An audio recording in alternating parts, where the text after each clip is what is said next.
that we must have as Kenyans is the valuation at which the government is proposing to exit 15% stake in Safaricom.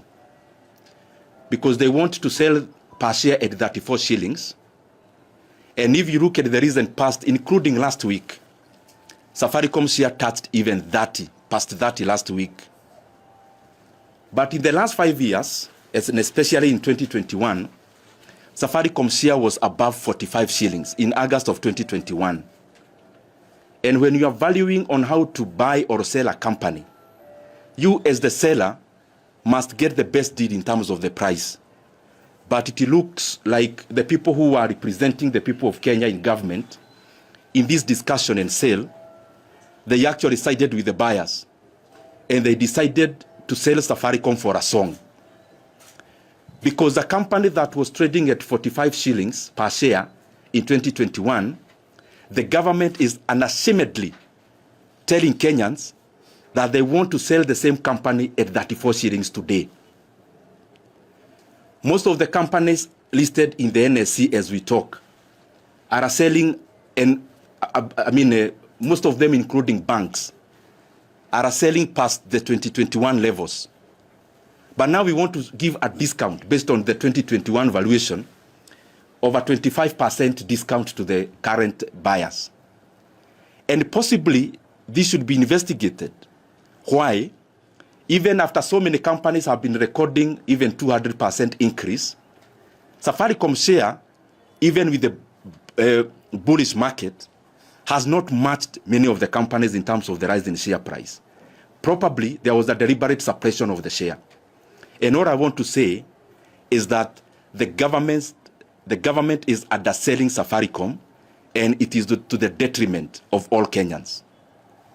Secondly, the proposal, because I've been there and I have in some of these discussions before, and especially when Kenya was seeking to get optimal value for the stake. The best thing in terms of the sale of Safaricom was first of all to divide Safaricom into 3 companies. Before the sale, you have the telco as Safaricom, you have a tower company, and you have Safaricom Financial Services. Because once you do that divestiture, the sum of the 3 would by all means be bigger in terms of value than the whole that is called Safaricom. And therefore, the government just became quick because of next year's elections to undersell Kenyan assets, because they want they want Kenyans to see that something is being done in terms of development, but the cost is very high today and in the future. The other thing that is very funny about this transaction, and I pity the people in the government who represented the people of Kenya in this transaction and this deal. I've been talking about something called securitization, illegal debts.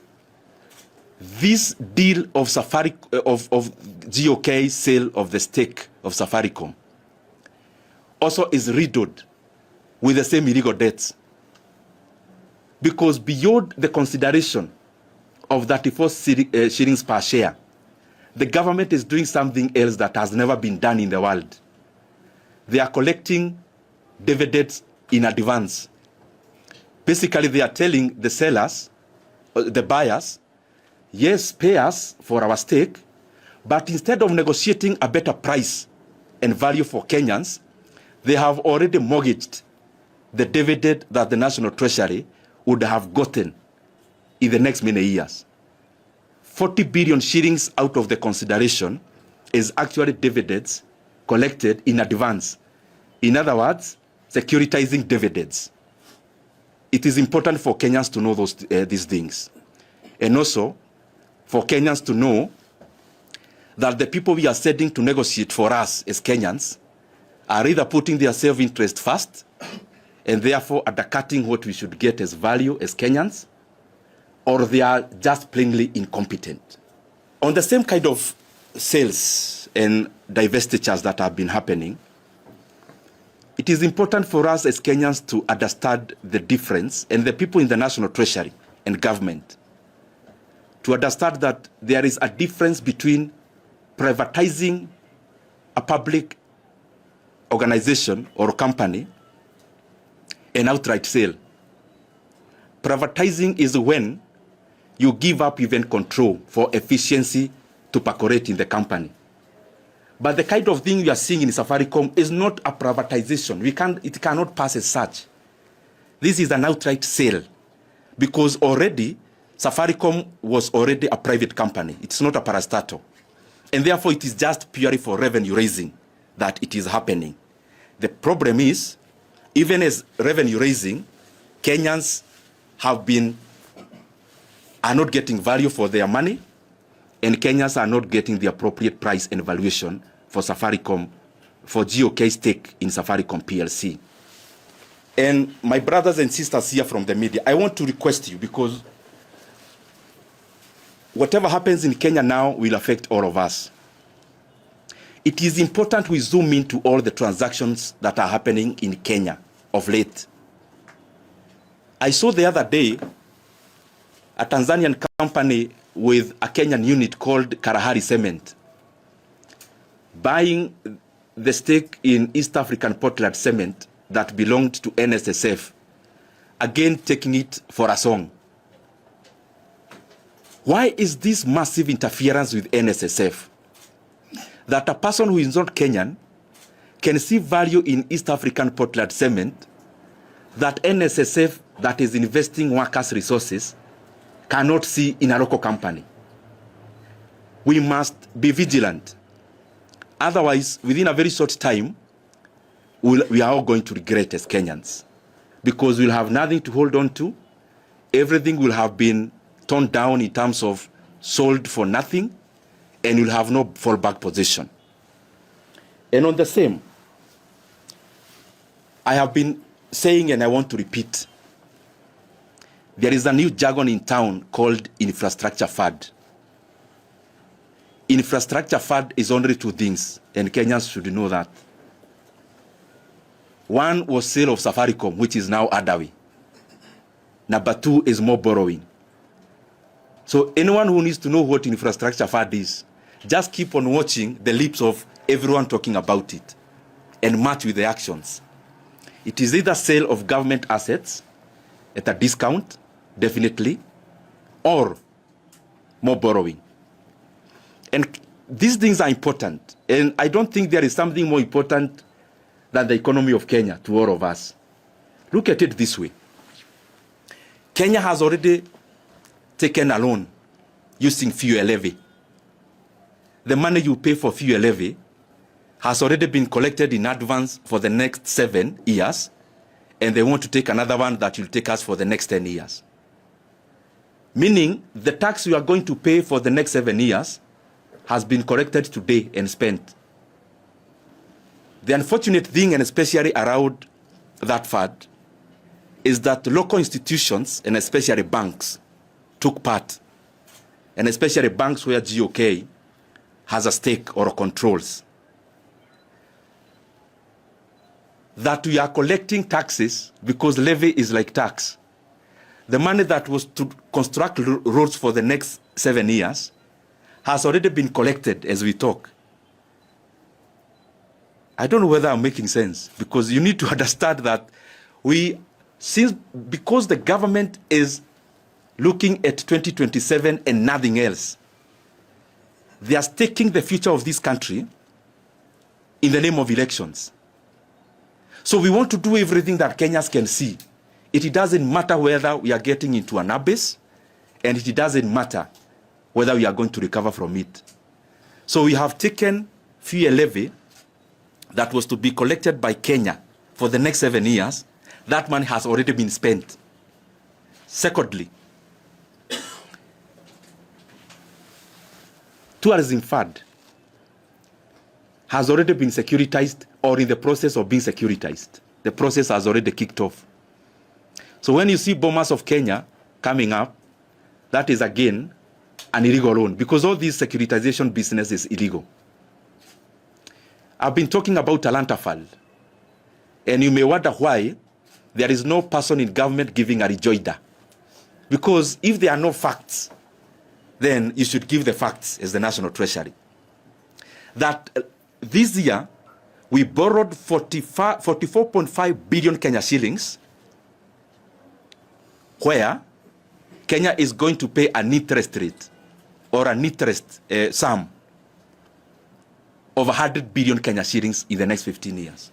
Can you imagine that? Just because we want claps, now we take a loan of 44.5 billion shillings where the government is going to pay interest rate quantum of 100 billion in 15 years. So the Talanta Stadium, you see, the cost is not 44.5 billion. And I've been repeating this and I want to repeat.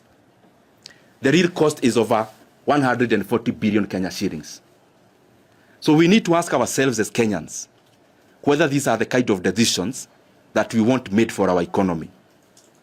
Now, they're in the process now of securitizing your housing levy.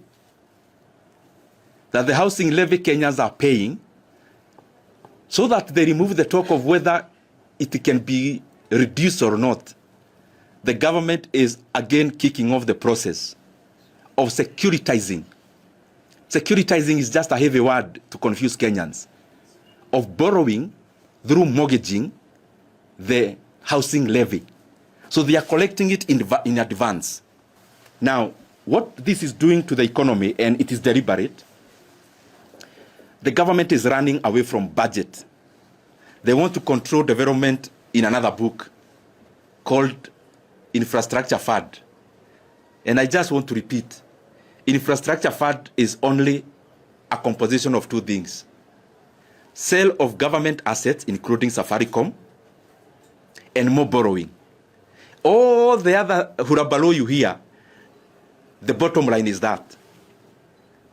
Now, let me interest you something else as I finish. As we talk with you here, Kenya is borrowing 1.25 trillion Kenya shillings in the official book of loans. 1.25 trillion Kenya shillings per year in the official loan book. So Kenya is borrowing 3.5 billion shillings every day, including today. By end of today, Kenya will have borrowed a net of 3.5 billion. And a net here, I mean, I have not included the money the government is borrowing to pay previous loans. That is called refinancing. I have not added. The figure I am giving is purely net debt. To put it into context, President Kibaki in his 10 years borrowed a net of 1.2 trillion Kenya shillings in 10 years. So we are borrowing in 1 year what Kibaki borrowed in 10 years. It is important for Kenyans to keep on knowing these things. Because this kind of recklessness cannot go for too long. And we have very recent case scenarios. We have Senegal, which is now in red. 2 guys elected very popularly last year, Diomaye Faye and Osman Sonko, themselves hata hawasikizani wenyewe. Because by the time they took over, there were illegal debts like securitization amounting to 13 billion US dollars. Illegal ones, taken off the book. Like Talanta Fund, like securitization, like securitization of dividends, like the government is doing in the sale of Safaricom, and the rest. We can learn from Zambia. We can learn from Sri Lanka that it is a slippery path we are taking our country into. We can learn from Ghana. Ghana was unable to service debts. So what did they do? They called all the government creditors and they told them, if you have lent the government $1 million shillings, either through buying a board or a T-bill, the government called them and told them, we no longer owe you 1 million. We owe you 70% of that. End of story. Can you imagine? So the route we are taking will definitely lead us there. And I'm calling upon the government. Let us not stake Kenyans' future on the general election in a year to come or so. There'll be Kenya after 2027. And Kenyans, ask yourself, why is the government, if you collect dividends for the next 5 years, So, in the mind of government, there'll be no Kenya in the next 5 years or what? When you take fuel levy to be collected in Kenya for the next 7 years to build roads, are you telling us there'll be no roads in Kenya to be built? I have indicated that Kenya is borrowing 1.25 trillion shillings every year. But even the development that we are seeing, including the expansion of Nairobi-Nakuru highway, we now have had to force NSSF to invest workers' resources in that road, while the government knows for sure it will never break even. Now that we are selling a stake in Safaricom, why can't the government provide that road for free to all the people in the western side of this country? Must we package it as a commercial project? Now that we have another source of the sale of Safaricom stake, why can't the government invest some of this money into a road, and especially Nairobi Mau Summit Road? Why? That a Kenyan in the western part of this country, from Nakuru all the way, who pays pay, who pays VAT, who pays fuel levy, again is made by government to build their own road. Because paying toll is basically government abdicating its job to provide public goods and telling Kenyans, tumewaletea hawa watu mujisotu mujenge nao barabara. That's basically what the government has done in that road.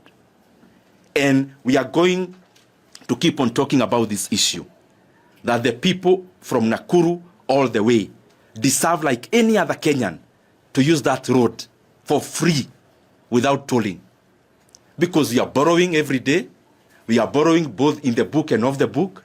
We are now selling government stakes. Then why again make Kenyans to pay for the road? I have also heard the drums of every day. They are beaten about the expansion of the road from Pagani, Muthaiga, Kiambu, Duberi. And it has now come up again. I want to request you, my brothers and sisters, go to your own files in terms of the media files, previous ones. And you'll see that you covered the issue of the expansion of that road in 2021 and 2022. If you go to the files, even Google now, you realize that the expansion of Pagani, Muthaiga, Kiambu, Duberi Road was conceptualized and completed in 2022. But the government had to wait until we are near elections to beat the drums. The government should actually be apologizing to the people of Kiambu for delaying the road for 3 years. Because that road was ready to be built in the last 3 years. But of course, the convenience of our politics had to have it delayed. Very lastly, now that we are selling stakes, and I want to tell you for sure, Safaricom PLC, the government is now selling 15%. You can be sure before elections, they will have sold the other stake, some of it. And I cannot actually tell you, some of it they will actually sell to NSSF. Because you don't need to have been inside government for you to learn how the government is thinking. The government is lazy to grow the economy. Because when you grow the economy, it is when you get revenues to support the growth of infrastructure. And since there is no growth in the economy, so we are now looking for shortcuts. And I can tell you for sure, this is just the beginning. They'll divest even from the other stake. Because no one wants to bother. Hakuna mtu anataka kuchoka kufikiria, akifanya maamuzi. Unaona Safaricom iko pesa uza. You now hear about selling a stake in KCB, where the government has around 19%. Very soon you'll also hear the same in the energy sector. And that's not even the problem. The problem is that we are selling these assets for a song. And I want to repeat because I am finishing. There is no way the government can purport to sell Safaricom at a valuation of less than 2.5 trillion. There is no way, other than if there is self-interest or incompetence on the side of government. And I have enumerated again, the best way was for the government, first of all, to foster divestiture within Safaricom, create 3 entities, value them separately, and then sell them separately if you have to sell. Very last, we are now on a drive. We are being taken on a rough drive of political messaging. These grand terms you are hearing, infrastructure fund and big money being mentioned, it is to make Kenyans not ask the basic questions. Before we are told about trillions and the rest, can the government first of all do the basics? We are now in December. The government, unless they recede, they have already purported to want to increase school fees for day scholars from January. So on one side, you are thinking about trillions. On the other side, you are abdicating from supporting free basic education. Our JSS brothers and sisters, they require very little money to be confirmed into permanent and pensionable terms. They already had a contract for 1 year to intern in the JSS institutions. But instead of addressing such a small issue, now we are doing political messaging by mentioning billions in infrastructure fund so that Kenyans don't ask us real questions about real issues. It's like when you can go to your home today, Stephen Leto, and you call a baraza of your home, or Mwaneki, for Business Daily. You call a baraza at your home, and you tell your kin or your family members that you want to go to the moon, and you are going together with them. So they actually forget to ask you about food for that day, because you've already sold a grandiose idea. Unfortunately, within a day or two, they start telling you, okay, we are still going, but where is food? So the basics for this country, one of the basics is basic education. Before we talk about all those other things, the government must give assurance through writing that day scholars in Kenya from January will get an opportunity to go to school without the handicap of finances, as it has been before. As I close, let me take you the last sentence on something else, because this grandiose communication of politics can make Kenyans get lost. Now, we are building highways to toll without any alternative. It has never happened in Kenya since independence. Because even where there is a toll road, there are alternatives. It is the first time in Kenya we are doing an experiment to have Kenyans pay for using a road and deny them an opportunity for an alternative. That's one. It is also the first time in Kenya we are doing off-the-book borrowing through Talanta Board and the rest. It is also the first time we are securitizing revenues to be collected by the country for the next many years. But we are sold a grandiose idea. This is the fact. Kenya has always built stadiums. We have Nyayo Stadium, we have Kasarani. We never took an illegal board, but Kenya built when the economy was quite small. Kenya has always had tarmac roads. Even where we are building the toll road from Nairobi to Nakuru, there is a road. Not that there is no road, there is. And it was built by Kenyans through taxes. And the government never had to take an illegal loan called securitization. You can live here in Nairobi, go to Isiolo, go to Marsabit, and go to Moyale border. There is a tarmac road there, smooth one, a highway. You don't pay to use. It was built by Kenyans, by the previous governments. You can live here, go to Hispania border all the way to Kuria in Migori. All the way it is tarmac. We never took an illegal loan. We never took a securitization. And when Kenya was a smaller economy, we still managed. You can live here and go all the way to Kitengela and go all the way to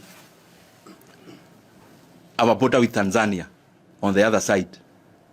Again, there is a tarmac road there. No grandiose communication from government.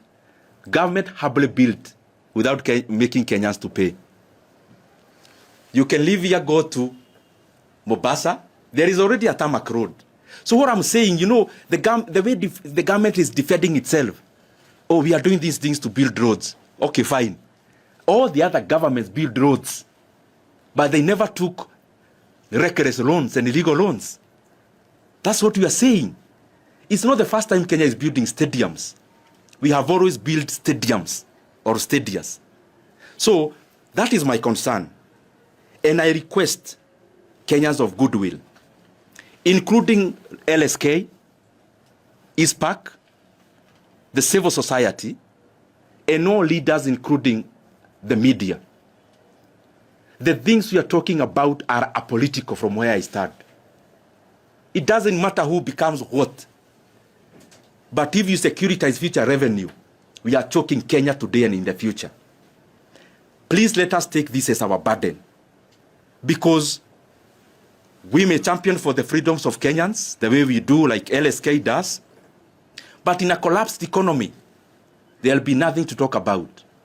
So I challenge all of us, let us please do our bit, because the consequences of these things and experiments will be very dire for our economy. Thank you very much.